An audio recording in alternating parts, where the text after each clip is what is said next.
आज जो हमारे गेस्ट हैं यहाँ पर पीछे बैक स्टेज पर, उनको किसी भी तरह के कोई भी इंट्रोडक्शन की जरूरत नहीं है। आप सब लोग उनको बहुत अच्छे से जानते हैं और उनको बहुत प्यार करते हैं।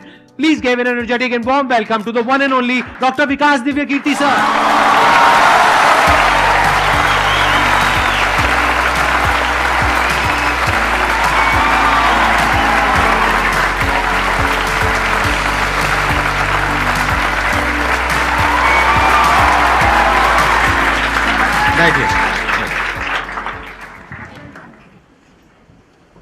मैं सबसे पहले आपको धन्यवाद देना चाहता हूँ धन्यवाद आपका आने के लिए। Thank you so much. क्योंकि जब से मैंने सीरीज शुरू करी है तब से हमारे कमेंट सेक्शन में कोई भी एक भी ऐसा वीडियो नहीं है जहां पर आपका नाम ना लिखा हो। कई बार मुझे ऐसा लगता है देख करके कमेंट सेक्शन को कि ये मैं अपने चैनल पे आया हूँ या आपके चैनल पे आया हूँ। मैं सोशल मीडिया पे बहुत कम एक्टिव रहता हूँ तो मुझे आइडिया नहीं था इस बात का, पर मैं थैंकफुल हूँ कि आपने बुलाया, इस लायक समझा कि मैं यहाँ पर आऊँ। सर प्यार बहुत करते हैं बच्चे आपको, मतलब इतना प्यार है जिसकी कोई हद नहीं है। मैं ठीक कह रहा हूँ गलत कह रहा हूँ? यस और नो? सो अब आप लोग जो चाहे जैसे चाहे इनसे क्वेश्चंस पूछ सकते हैं। सर लाइफ में जब भी कोई सिचुएशन आती है कि जिसमें दो रास्ते, एक प्रैक्टिकल और एक इमोशनल, तो बैलेंस आउट कैसे करना है? इमोशनल और प्रैक्टिकल में हमेशा विरोध नहीं होता है, कभी कभी साथ भी चल सकता है। और सिर्फ इमोशनल कुछ नहीं होता, सिर्फ प्रैक्टिकल कुछ नहीं होता, प्रोपोर्शन का डिफरेंस होता है। जब इमोशंस आपके दिमाग पर बहुत हावी हों तो फैसला करने से बचना चाहिए, स्पेशली बड़ा फैसला। छोटा तो ठीक है कि आपके दोस्त ने कहा कि दोस्त नहीं एक फिल्म देखेगा मेरे साथ, आप इमोशनल हो जाके देख ली फिल्म, क्या हो गया, कोई नुकसान नहीं होगा। पर कोई ये कहे कि तो मुझसे प्यार नहीं करते, शादी नहीं कर सकते मुझसे और हमने शादी कर ली, ये ठीक नहीं है। सिर्फ इमोशंस में आके बहुत बड़ा फैसला मत कीजिएगा, चाहे वो करियर का हो, चाहे पार्टनर का हो, चाहे कोई भी फैसला हो। प्रैक्टिकल इतना नहीं हो जाना है कि आप मशीन, रोबोट या पत्थर बन जाएं। क्योंकि आप कितने भी सक्सेसफुल हो, यदि आप इमोशनली सक्सेसफुल नहीं है, इमोशनली स्टेबल नहीं है, इमोशनली वेलबींग के स्टेट में नहीं है, तो आपकी सक्सेस किसी काम की नहीं है, एकदम मीनिंगलेस है। So the success in totality needs emotional happiness, emotional stability as well. इसलिए इमोशंस को खारिज करके जिएंगे तो शायद कुछ अचीवमेंट्स बड़ी हो जाएं, पर वो किसी काम की नहीं है। केवल इमोशंस पे चलेंगे तो हो सकता है कि अचीवमेंट जिंदगी में ज्यादा हो ना पाए।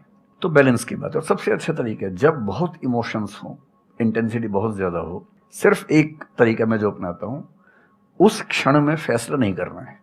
कुछ भी हो, कोई कितना भी प्रेशराइज करे, सिर्फ इतना बोलिए कि मैं 24 घंटे बाद बताऊंगा आपको, थोड़ा सोचूंगा इस बारे में। और यदि आपने उस मोमेंट से खुद को बाहर निकाल लिया तो फिर आप डिटैच होकर देख पाएंगे और थोड़ा सा प्रैक्टिकल एलिमेंट भी रहे, इमोशनल एलिमेंट भी रहे, वो फैसले सबसे अच्छे रहेंगे लाइफ के लिए। मैं आपको एग्जांपल से बात समझाता हूँ। ऐसे लोग जो तैयारी कर रहे थे, अफेयर में थे, एक का सिलेक्शन हो गया, अब उसके सामने क्राइसिस ये है, स्पेशली किसी लड़की का हो गया, लड़के का नहीं हुआ। अब हमारी सोसाइटी में ना, लड़की ऊंचे पद पे हो, लड़का ना सफल हुआ हो तो बड़ा मुश्किल है सोसाइटी में, उनको शायद दिक्कत नहीं है। अब वो लड़की प्रैक्टिकल नहीं है कि मैं तुमसे शादी करूं, ये कह के अगर हट जाती है और शादी करती है किसी ऐसे व्यक्ति से जो बहुत सफल है। I know many such people personally, मैं नाम नहीं बोल सकता किसी का। मैंने जनरली पाया है कि वो लोग लाइफ में बहुत फ्रस्ट्रेशन में रहे बाद में, क्योंकि सफलता के नाम पर, प्रैक्टिकल होने के नाम पे ऐसे व्यक्ति को चुना जिसके साथ वो रह नहीं सकते ठीक से। और मैं ऐसे कई लोगों को जानता हूं जो IAS बने, IPS बने, जिनको करोड़ों रुपए के दहेज के ऑफर्स आए, साफ ठुकरा के कहा कि मैं जिंदगी एक ही व्यक्ति के साथ गुजार सकता हूं जो मेरे साथ है, और हैं, बहुत खुश हैं। अब कोई कह सकता है उनके परिवार में कि इसने प्रैक्टिकल फैसला नहीं किया, इमोशनल फैसला किया, पर अल्टीमेटली किसी चीज की वैल्यू क्या है? आपकी लाइफ बेहतर हो। यूट्यूब पे जिसके 1 लाख भी सब्सक्राइबर्स होते हैं वो मोनेटाइज करता है, 1 लाख क्या जब मिनिमम हो सकता है, खूब पैसा कमाते हैं, ब्रांड प्रमोशन करते हैं, साबुन तेल बेचते हैं बीच बीच में। आपका चैनल तो शायद देश में सबसे बड़ा चैनल है, आप चाहें तो कितना नहीं कमा लेंगे। मुझे कुछ दिन पहले एक एजेंसी के लोग मिले जिन्होंने बताया कि इनकी जैसी ख्याति है उस लेवल पर महीने में कोई 5-10 करोड़ भी कमाना चाहे तो कमा सकता है आराम से इस यूट्यूब चैनल से। तो मैंने पूछा कि वो कौन सी चीज है जो आपको इतना मजबूत बनाती है कि आप नहीं इस रास्ते पर जाते। मैं वो जानने में इंटरेस्टेड हूँ। तो 10 मिनट की बात के बाद मैं समझ में आ गया, क्योंकि अल्टीमेटली अगर मैं अपनी वैल्यू के खिलाफ चला गया तो खुश कैसे हो जाऊंगा? पैसा मुझे कैसे खुशी देगा जब मैं ही नहीं रहा, तो खुशी किस बात की? इसलिए इतना प्रैक्टिकल मत होना कि अपनी माँ के, पिता के, भाई बहन, दोस्त, जो प्रेमी प्रेमिका है, उनके इमोशंस के साथ खेलने लगो। इतना प्रैक्टिकल कभी मत होना, इतना इमोशनल मत होना कोई आपको बेवकूफ़ बना सके, बात बात पर बेवकूफ़ बनाता रहे। और बैलेंस जिंदगी जो है ना, वो मध्य मार्ग में है, जिंदगी एक्सट्रीम पे नहीं है, मध्य में है। तो प्रैक्टिकल और इमोशन का बैलेंस रखिए, लाइफ बढ़िया होगी।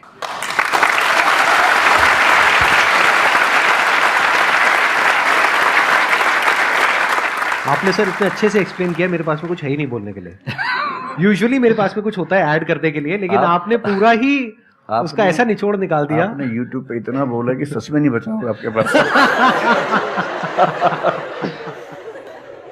6-7 साल पहले की बात है, मेरी एक स्टूडेंट थी जो सुसाइडल टेंडेंसी की शिकार थी उस समय। उसके घर में कुछ ऐसी ट्रेजेडी, उसकी मदर की डेथ हुई थी, और एक ऐसी ट्रेजेडी जो बहुत ही रेयर किस्म की ट्रेजेडी है, जो शेयर करना ठीक नहीं है यहाँ। तो वो मेरे पास आई और मुझे लगा कि आज मैं पहली बार किसी ऐसे व्यक्ति से बात करूं जो डिप्रेशन में है और सुसाइड कर सकता है अगले 1-2 दिन के अंदर अंदर। अब मैं परेशान था कि मैं कैसे मैनेज करूं, और मुझे मोटिवेशन की ऐसी जानकारी उस समय तो बिल्कुल नहीं थी, बाद में थोड़ा बहुत पढ़ा। तो मैंने उससे कहा कि अच्छा तुम घर जाओ, मैं कुछ देखता हूँ। फिर मैं घर गया, नेट पे सर्च करना शुरू किया। करते करते मुझे आपका एक वीडियो मिल गया, अनस्टॉपेबल, शायद कुछ आपने एक वो बनाया था उस समय। तो मैंने वो थोड़ा सा देखा, 10 मिनट का। मुझे लगा कि ये जो है ना, ये इंजेक्शन है किसी मतलब डिप्रेस्ड व्यक्ति को तुरंत मोटिवेट करने के लिए। तो मुझे ध्यान है कि मैंने उसको वीडियो का लिंक भेजा। मैंने कहा देखो, जिंदगी अपने रास्ते पे चलेगी, ठीक हो जाएगी। जब जब मूड ऐसा हो, बहुत डिप्रेसिंग हो, सुसाइडल मन करे, उस समय वीडियो देखना ध्यान से, और कम से कम उस बुरे फेज से बाहर निकल जाओगी। और फिर मैंने वो वीडियो अपने फैमिली में भी 2-3 बच्चों को भेजा, जो बच्चे उस क्राइसिस में होते थे। तो मैं बहुत थैंकफुल हूँ उन सब बच्चों की जान बचाने में क्या बात कर बड़ी भूमिका है। Thank you so much sir, it means a lot to me. ये तो आपने बहुत बड़ी बात कह दी सर, मेरे लिए बहुत बड़ी बात है ये। नहीं, कई बच्चों की जान बचाई होगी आपने जरूर। जो वो एक मोमेंट होता है, उस मोमेंट में कोई बचा ले तो लोग बच जाते हैं, वो मोमेंट क्रॉस हो जाए तो फिर चीजें बिगड़ जाती हैं। हेलो सर, नमस्ते। नमस्ते सर, बोथ ऑफ यू, मैं हमेशा से आप दोनों की बहुत फैन रही हूँ। मुझे बस ऐसा लग रहा है कि मैं सपना देख रही हूँ, मेरे लिए रियलिटी नहीं है। मुझे बस आपसे ये जानना, मैं हर मतलब एवरी डे 8 से 10 आवर में पढ़ाई करती हूँ, बट मुझे कभी कभी बहुत डीमोटिवेशन आ जाता है कि होगा नहीं होगा, क्या होगा पता नहीं। देखिए, डीमोटिवेशन अगर आपको दिन भर में 1 घंटे आता है। नहीं सर, ऑलमोस्ट टाइम पढ़ाई करने के बाद 2-3-4 दिन के बाद ही होता है, कंटिन्यूअसली नहीं होता। अगर महीने में 4-5 बार आता है और 1-1 दिन के लिए आता है, तो इसका मतलब आप एकदम ठीक हैं। अगर कोई व्यक्ति आपको ये कहे कि मुझे डिमोटिवेशन कभी नहीं होता, तो उसको इलाज की जरूरत है। आपको जरूरत नहीं है। क्योंकि जब आप अपने से बेहतर व्यक्ति को देखेंगे, आपको थोड़ा सा इंफीरियरिटी कॉम्प्लेक्स आएगा, डिमोटिवेशन आएगा। जब आप अपने से कमज़ोर को देखेंगे, आपको सुपीरियरिटी कॉम्प्लेक्स आएगा, थोड़ा सा मोटिवेशन ज़्यादा हो जाएगा। जिस दिन टारगेट पूरा हो जाएगा, मोटिवेशन आ जाएगा। जिस दिन टारगेट पूरा नहीं होगा, डिमोटिवेशन आएगा। जिस दिन टेस्ट में आपके मार्क्स अच्छे आएंगे, आप मोटिवेशन के साथ लौटेंगे। जिस दिन खराब आएंगे, डिमोटिवेशन होगा। लेकिन ध्यान रखिए, जिस दिन आप मोटिवेटेड हैं, उस दिन आप वजह बन गए कईयों के डिमोटिवेशन की। लगातार मोटिवेटेड होना एक मेंटल इलनेस की निशानी है, और लगातार डीमोटिवेटेड होना डिप्रेशन की निशानी है। इन दोनों से बचना है। तो डीमोटिवेशन की बहुत हाइप है, इतनी हाइप की ज़रूरत नहीं है। थोड़ा बहुत हो, एंजॉय कीजिए उसको। और जब जब लगे कि ज़िंदगी बहुत ख़राब चल रही है, तो मैं जो करता हूँ, अजीब सा लगेगा आपको, मैं कभी कभी शमशान घाट चला जाता हूँ। सच कह रहा हूँ, ये सुनी है आपने, वीडियोस में भी कहा है। सच में चला जाता हूँ, या ट्रॉमा सेंटर चला जाता हूँ देखने के लिए। ट्रॉमा सेंटर में जाके 1 घंटा बैठ के आ जाइए, मोटिवेशन आ जाएगा। और शमशान घाट में जाके देख लीजिए कि हम जैसे हमसे कम उम्र के लोग वहाँ जल रहे होते हैं, तो लगता है हम जिंदा तो हैं। अगर मैं थोड़ा सा कॉग्निटिव लेवल पर बात करूँ, एक बहुत बड़ा साइकोलॉजिस्ट हुआ, उसका नाम है ब्रेंटानो, कभी सर्च कीजिएगा उसको। ब्रेंटानो ने ह्यूमन कॉन्शियसनेस को स्टडी किया, और उसने ये बताया कि ह्यूमन कॉन्शियसनेस की बेसिक नेचर है कि जो हमारे पास है वो हमें नज़र नहीं आता, जो नहीं है वो नज़र आता है। तो the consciousness of lacking something is the nature of human consciousness. इसलिए इसी बात को एक शेर में, बहुत प्रसिद्ध शेर में कहा गया है, दुनिया जिसे कहते हैं जादू का खिलौना है, मिल गया सो मिट्टी है, नहीं मिला वो सोना है।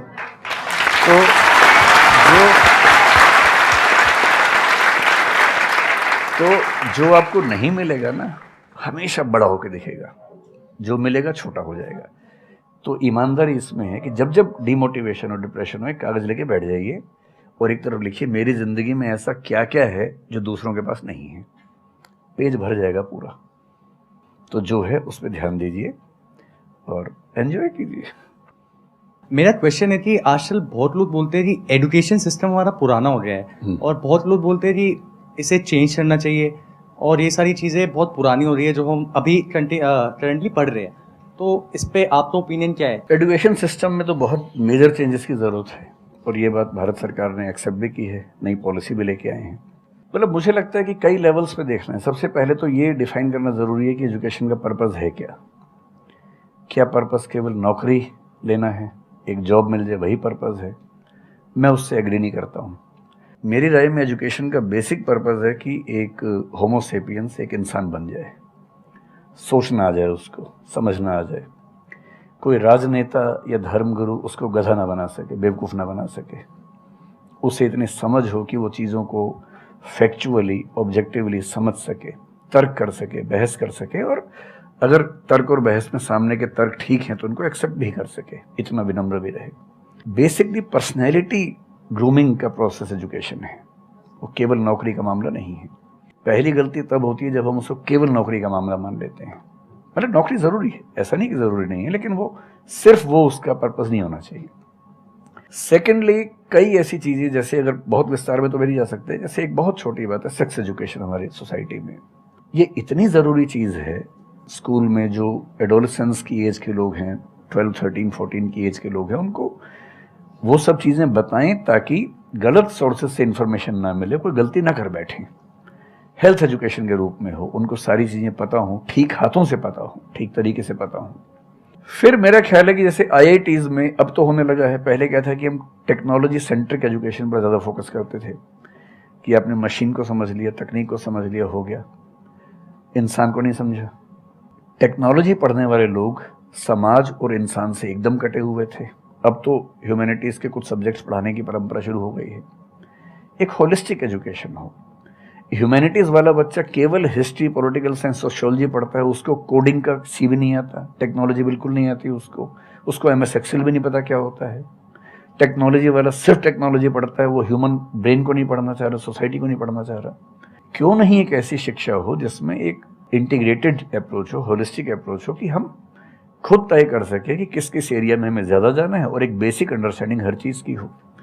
तो बेसिक 3 फार्मूले माने जाते हैं। एक यूनिवर्सलाइजेशन ऑफ प्राइमरी एजुकेशन है कि 10वीं क्लास तक की शिक्षा हर बच्चे को मिले, ठीक से मिले। वोकेशनलाइजेशन ऑफ सेकेंडरी एजुकेशन यानी 11वीं 12वीं की पढ़ाई का पर्पज़ है कि बच्चा ये समझ पाए कि उसको ज़िंदगी में आगे कहाँ जाना है। और फिर जो हायर एजुकेशन है वो सबको करने की ज़रूरत नहीं होनी चाहिए, वो शौक पूरा करने के लिए नहीं है, वो शादी का वेटिंग रूम नहीं है, वो उसके लिए है जिसको सच में आगे पढ़ना है। वो उतना पढ़े, सब्जेक्ट चूज़ करे और फिर उसमें गहराई से रिसर्च करे ताकि डेवलपमेंट के रास्ते पर अब बढ़ें। हम एजुकेशन के मामले में बहुत बुरी स्थिति में हैं। मैं तो जिस उम्र में हूँ, मेरा अब तो पर्पज़ भी ये बन गया है कि अब मैं उसी पे कुछ काम करूँ। एक यूनिवर्सिटी शुरू करने की योजना मेरे मन में है, इनसे मैंने शेयर भी किया था। और मैं जिस तरह का विश्वविद्यालय सोचता हूँ वो नौकरी देने के पीछे पागल नहीं होगा, वो होमो सेपियंस को कायदे का इंसान बनाने की कोशिश करेगा। नौकरी तो उसका एक पार्ट है। मतलब आप जितने भी सफल लोगों को देखेंगे जनरली, जैसे मैंने इन्हीं से पूछा, ये जिस फील्ड में सफल हैं, इनका जो करियर है, अगर मैं इसको छोड़ भी दूं तो अदरवाइज भी जो इनका करियर है वो उस विषय से जुड़ा हुआ नहीं है जो इन्होंने पढ़ा है ग्रेजुएशन में। मेरा भी नहीं है, आमतौर पे किसी का भी नहीं है। 90% लोगों को मैं देखता हूँ जो सक्सेसफुल हैं, उनके ग्रेजुएशन के सब्जेक्ट में और लाइफ की फील्ड में कोई लिंक नहीं है। तो बेसिक पर्पस क्या है? वो स्मार्टनेस बाहर आ जाए, ग्रूमिंग हो जाए, इंटेलिजेंस है, इमोशनल इंटेलिजेंस है, वो सब जो टूल्स हैं वो उस बच्चे को सीखने को मिल जाए ताकि फिर वो ज़िंदगी को फेस कर सके, इनोवेट कर सके, नए रास्ते निकाल सके। 1000 रास्ते दुनिया में होते हैं। तो सच बात है कि काफ़ी चेंजेस की ज़रूरत है और आप और हम मिलकर करेंगे चेंजेस। एजुकेशन वाइज अगर देखा जाए तो मैंने बहुत ज़्यादा कुछ नहीं किया है अपनी लाइफ में, बट मेरे स्टैंड पॉइंट से अगर आप देखोगे कि एजुकेशन क्या है, तो एजुकेशन का सबसे बड़ा गोल ये है कि एक इंसान का दिमाग खुले, बजाय कि उसका दिमाग इतना नैरो डाउन हो जाए कि उसको लगे कि बस यही अगर हो गया तो सक्सेस है, ये नहीं हुआ तो फेलियर है। आप अनगिनत तरीकों से अपने गोल को, अपने पर्पस को, या जो भी आप करना चाहते हो उसको अचीव कर सकते हो। एजुकेशन का सबसे बड़ा गोल ये होना चाहिए, और वही मेरी कोशिश है अपने इन सेशंस के थ्रू करने की, कि एक इंसान का दिमाग खुल जाए, उसके दिमाग में एक पॉसिबिलिटी माइंडसेट आ जाए, ना कि एक लिमिटेड माइंडसेट हो कि बस ये हो गया तो बहुत है। अब प्रॉब्लम क्या है, ये जो लिमिटेड माइंडसेट है ये बहुत लोगों का है, करोड़ों लोगों का है, तो वहां पे कंपटीशन भी बहुत है। पॉसिबिलिटी माइंडसेट जबकि देखा जाए तो ज्यादा इंटरेस्टिंग है, लेकिन बहुत कम लोगों का है और वहां पे कंपटीशन कम है। और पॉसिबिलिटी माइंडसेट क्या होता है कि कोई भी काम अगर मैं कर रहा हूं, अगर वो नहीं हुआ तो इसका मतलब ये नहीं है कि मैं फेल हो गया, इसका मतलब ये है कि मैं क्रैक नहीं कर पाया। There has to be a way. ये एजुकेशन काम अगर कर दे तो रियल एजुकेशन हो गई हमारी। मतलब एक इंसान को, हाँ सॉरी, थॉमस एडिसन बल्ब के आविष्कार में लगा हुआ था, हाँ जी, 1000 बार फेल हुआ। तो किसी ने उससे पूछा कि यार तुम बार बार करते होता तो है नहीं तुमसे, क्यों कर रहे हो? तो उसने पता है क्या कहा, हर फेलियर के बाद मैं ये जानता हूं कि बल्ब इस तरीके से भी नहीं बन सकता, और अब मैं 1000 तरीके जानता हूं कि इन तरीकों से नहीं बनेगा, और उसके बाद वो तरीका ईजाद हुआ जिससे बना। एजुकेशन से एक इंसान का दिमाग इतना खुल जाए कि सबसे पहली चीज तो उसको ये समझ आए कि मैं कुछ भी नहीं जानता हूं। हाँ, एकदम ठीक बात है। एजुकेशन मस्ट बी सच कि वो लाइफ लॉन्ग आपका एक क्वेश्चनिंग माइंड बना ही रहे, कि आप कहीं भी हो, कुछ भी कर रहे हो, आपके दिमाग में क्वेश्चंस चले, questions related to the problems. जो भी आप काम कर रहे हो वो क्या है, अल्टीमेटली प्रॉब्लम सॉल्विंग है, तभी उस काम में वैल्यू है। अगर किसी की कोई प्रॉब्लम ही नहीं सॉल्व कर रहे हो तो उसमें वैल्यू कहां ऐड हो रही है, और वैल्यू नहीं ऐड होगी तो आपको पैसा कैसे मिलेगा, फिर चाहे जॉब हो चाहे बिजनेस हो। सो द आइडिया इज कि आपका दिमाग ये चलना चाहिए, अच्छा ये प्रॉब्लम है ना, पहले तो मुझे नहीं पता है कि इसको सॉल्व कैसे करना है, क्योंकि अगर आपको पहले से ही पता है तो आपको वही पता है जिस तरह से वो प्रॉब्लम सॉल्व होती आई है। That may not be relevant in today's context, but still आप उसको उसी तरह से सॉल्व करोगे जिस तरह से सब कर रहे हैं। वहां पर कंपटीशन है, फिर आप कहोगे कि कुछ हो नहीं रहा है। सो द आइडिया इज कि पहले तो ये प्रॉब्लम है जो मुझे अच्छे से समझ आई, मैंने इस पे फोकस किया, अब इसको सॉल्व करने के इन्फिनिट तरीके हैं, एक रास्ता नहीं है, बहुत सारे रास्ते हैं, मुझे पता नहीं है। This is the goal of education, कि मुझे नहीं पता है लेकिन पता किया जा सकता है। This is another goal of education. उसमें से कुछ तरीके काम करते हैं, कुछ नहीं करते हैं, यह भी हमको क्लियरली पता होना चाहिए। मतलब your personality must be dynamic, it must not be static. जैसे मैंने देखा है बहुत लोगों को जो मुझे मिलते हैं, कुछ लोग हैं उसमें से जो, जैसे मैं सर से मिला अभी ऑफ कैमरा, हम लोग बैठे हुए थे, डिस्कशन कर रहे थे, तो it was a great experience sir, आपके साथ में बैठ करके जिस तरह से, जिस ठहराव से सर बात कर रहे थे, जिस तरह से चीजों को सुन रहे थे, समझ रहे थे, और मैं क्वेश्चंस पूछ रहा था, ये मेरे से क्वेश्चंस पूछ रहे थे, तो there was a conversation which was going on. On the other hand there are some people जिनसे मैं कभी कहीं मिला तो उनकी अप्रोच क्या है कि मुझे सब पता है, वो गड़बड़ हो जाती है। शिक्षा की दुनिया में बहुत प्रसिद्ध कहावत है, भारतीय अगर परंपरा में देखें तो विद्या ददाति विनयम एक बहुत प्रसिद्ध कथन है। अगर कोई पढ़ा लिखा आदमी अपने ज्ञान की वजह से अहंकार करे तो मान लीजिए कि वो पढ़ा लिखा नहीं है, पढ़ाई उसके दिमाग पर हावी हो गई है, अभी उसको अंदाजा नहीं है कि कुल संसार के ज्ञान में उसकी हिस्सेदारी डेसिमल में भी नहीं है। और जिसको ये पता है कि मेरा ज्ञान बहुत कम है, वो विनम्र ही रहेगा। और इसलिए जो बड़े प्रोफेसर्स हैं, अगर आप कभी सुनेंगे, मैं जानता हूँ, मैं यूनिवर्सिटी में जब पढ़ता था, सबसे बड़े प्रोफेसर क्या बोलते थे कि मैं इस विषय का विद्यार्थी हूँ, कभी नहीं बोलते थे कि मैं प्रोफेसर हूँ। इतना साहस किसी में कैसे कि मैं प्रोफेसर हूँ? अरे आप जिंदगी भर स्टूडेंट बने रहेंगे तो ही काफ़ी है, उससे बड़ी बात तो सोचने भी नहीं चाहिए। बहुत बड़ी बात है।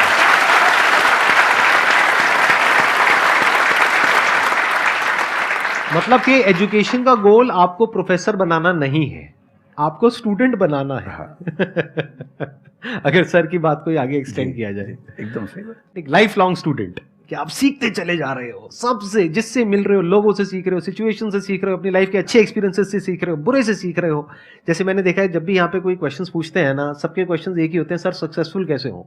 कभी मैंने आज तक ये क्वेश्चन नहीं सुना किसी का भी जो इससे बड़ा क्वेश्चन है, जो आप रिलेट कर जाएंगे कि सर सक्सेस हमारा दिमाग खराब किस तरीके से करती है, या सक्सेस का क्या माइनस पॉइंट है। सही बात। सक्सेसफुल होने से बड़ा है मीनिंगफुल होना, सार्थक होना। सफल होना छोटी बात है, सार्थक होना ज्यादा बड़ी बात है।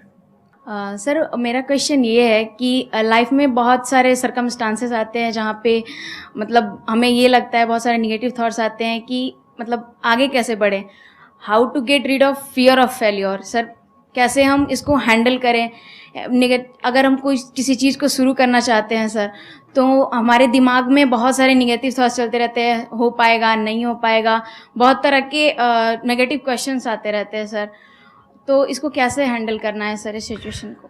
फियर ऑफ फेलियर थोड़ा सा ठीक भी है, जी ये हमें रोकता है उन दिशाओं में जाने से जहाँ हमें जाना भी नहीं चाहिए।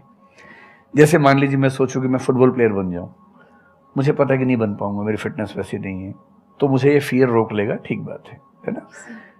ये ज़रूरी नहीं है कि आप दुनिया में हर चीज़ के लिए ठीक हो, हर किसी का एक पैकेज है, हर किसी का जो एट्रीब्यूट्स हैं या वर्च्यूज़ हैं उन सबका एक पैकेज है।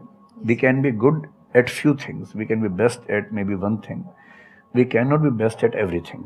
तो ये बहुत ज़रूरी है कि अपने एप्टीट्यूड को देख के हम सिलेक्शन करें कि हमें कहाँ जाना चाहिए, ठीक है।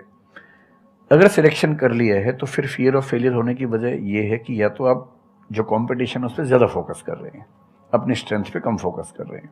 मेरे ख्याल से स्ट्रेंथ पे फोकस करना, कुछ अच्छे लोगों की कंपनी में रहना जो थोड़ा सा मोटिवेट करते हों, अच्छे दोस्त हों, लगातार मनहूस टाइप की बात ना करते हों, ऐसे लोगों के साथ रहना, कुछ रिक्रिएशनल एक्टिविटीज़ उससे बाहर निकल के थोड़ा खेलना कूदना, मतलब फिजिकली फिट रहना, वो सब रहेगा तो हार्मोन्स जो हमारे दिमाग में आते हैं उससे, फिजिकल एक्टिविटी से, जो एंडोर्फिन्स वगैरह हैं, हैप्पी हार्मोन्स हैं, डोपामाइन वगैरह है, वो रिलीज होते रहें तो हम वैसे भी बहुत फियर से बचे रहते हैं। और अंत में मेरा तरीका ये है कि अगर मैं कुछ नहीं करूँगा तो फेल होना तय है, करूँगा तो चांस है कि फेल होऊंगा या पास हो जाऊँगा, तो नहीं करने में तो तय है कि फेल हो गया, तो क्यों ना एक बार चांस ले लेते हैं।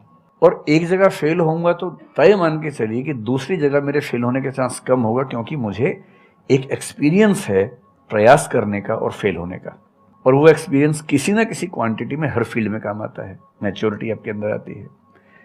और मैं एक शेर अक्सर यूज़ करता हूँ, बहुत बहुत प्रिय शेर मुझे है, और मुझे सच में लगता है कि ज़िंदगी को जीना बहुत आसान काम है, मुश्किल काम नहीं है।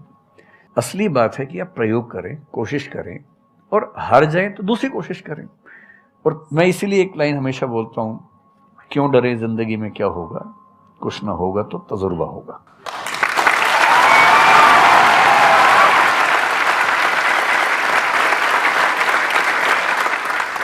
मुझे भी सर के जैसे मोटिवेशनल स्पीकर बनना है सर, पर मैं ये सोचती हूँ कि अगर मैं वीडियो बनाऊँगी, कंटेंट बनाऊँगी, तो सदीप सर को छोड़ के या फिर बहुत बड़े बड़े मोटिवेशनल स्पीकर्स हैं उनको छोड़ के मुझे देखेगा कौन। मतलब ये मेरे अंदर थॉट्स आते हैं कि अभी मेरा मतलब मैं 19 ईयर की हूँ, तो मैं जब वीडियो कंटेंट बनाऊँगी तो मैं कुछ, मुझे ऐसा मतलब मेरे अंदर ये थॉट है कि मैं कोई बड़ा आदमी नहीं हूँ या फिर कुछ बड़ा नहीं हूँ, तो मैं ये वीडियो कैसे डाल सकती हूँ, लोग क्या सोचेंगे कि मतलब तू ये तो खुद कुछ नहीं है और लोगों को मोटिवेट कर रहा है, ऐसा मेरे अंदर थॉट आता है। पहले या तो कुछ कर लीजिए ज़िंदगी में, उसके बाद मोटिवेट कर लीजिए, और नहीं तो मोटिवेशन एक पूरी साइंस है, साइकोलॉजी से जुड़ी साइंस है, उसको ठीक से पढ़ के रिसर्च करके उससे बात कीजिए। शुरू में तो जब इन्होंने भी शुरू किया होगा, कहाँ शुरू में लोग जानते होंगे, बड़ी लंबी स्ट्रगल होती है, किसी भी फील्ड में इतनी लंबी स्ट्रगल है। देखिए जो आदमी सफल है ना, आप ये जो हमारा वर्तमान है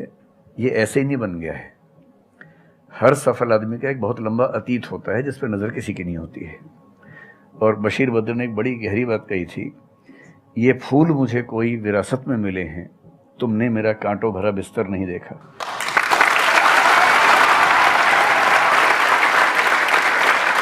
कितने साल तक ये लहूलुहान हुए होंगे, रोज छिला होगा शरीर, तब जाके लोगों ने पहचानना शुरू किया होगा।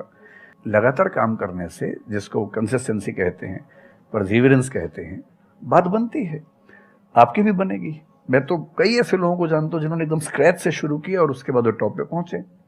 आपने अपने क्वेश्चन में दो बातें टच करी, एक कि आपको मोटिवेशनल स्पीकर बनना है, एक है कि फियर ऑफ फेलियर है। एक तो ये फियर ऑफ फेलियर को हटाइए, अगर आपको मोटिवेशनल स्पीकर बनना है तो अपने माइंडसेट को रखिए एक्सपेरिमेंटल माइंडसेट। आप ये समझिए life is like an experiment. एक साइंटिस्ट का माइंड कैसा होता है, वो ये थोड़ी ना सोचता है कि मैंने ये एक्सपेरिमेंट किया, ये फेल हो गया तो क्या होगा। उसको पता है failure is the part of success. जब तक 20-30 बार, 50 बार, 100 बार कोई एक्सपेरिमेंट फेल नहीं हुआ, इसका मतलब वो कुछ नया ट्राई नहीं कर रहा, इसका मतलब वो तो रिपीट कर रहा है। जैसे स्कूल में बच्चे करते हैं लेबोरेटरी में कि बुक में देखा बस उसको कॉपी किया, तो दोनों में फर्क हो गया ना। एक है कुछ नया डिस्कवर करना, कुछ नया क्रिएट करना, एक है जो क्रिएट हो चुका है उसको रिपीट करना। तो you are talking about becoming a motivational speaker. तो अगर आप मेरे जैसे बनेंगे तो कोई क्यों देखेगा आपको? आपको तो अपने जैसा बनना पड़ेगा ना। तो अब उसमें क्या करना पड़ेगा? अब आपको क्या पता कि आपके अंदर ऐसा क्या है जिसको लोग देखना चाहें? उसके लिए तो एक्सपेरिमेंट करना पड़ेगा, ट्राई करना पड़ेगा। एक तरह से आप वीडियो बना के डालोगे, कोई नहीं देखेगा। दूसरी तरह से बना के डालोगे, कोई नहीं देखेगा। फिर तीसरी तरह से, फिर चौथी तरह से, हो सकता है 6 महीने बाद, 1 साल बाद, 2 साल बाद जा करके कहीं थोड़ा सा कुछ ऐसा क्लिक हो जाए जो हो सकता है आपको लग रहा था कि शायद ये नहीं होगा और वो क्लिक हो जाए। बट ये सब होता उसी के साथ में जो कुछ कर रहा होता है, जो कुछ ट्राई करता है। जैसे ट्राई करोगे तो हो सकता है हो जाए, नहीं करोगे तो पक्का है नहीं होगा, जैसा भी सर ने थोड़ी देर पहले कहा था।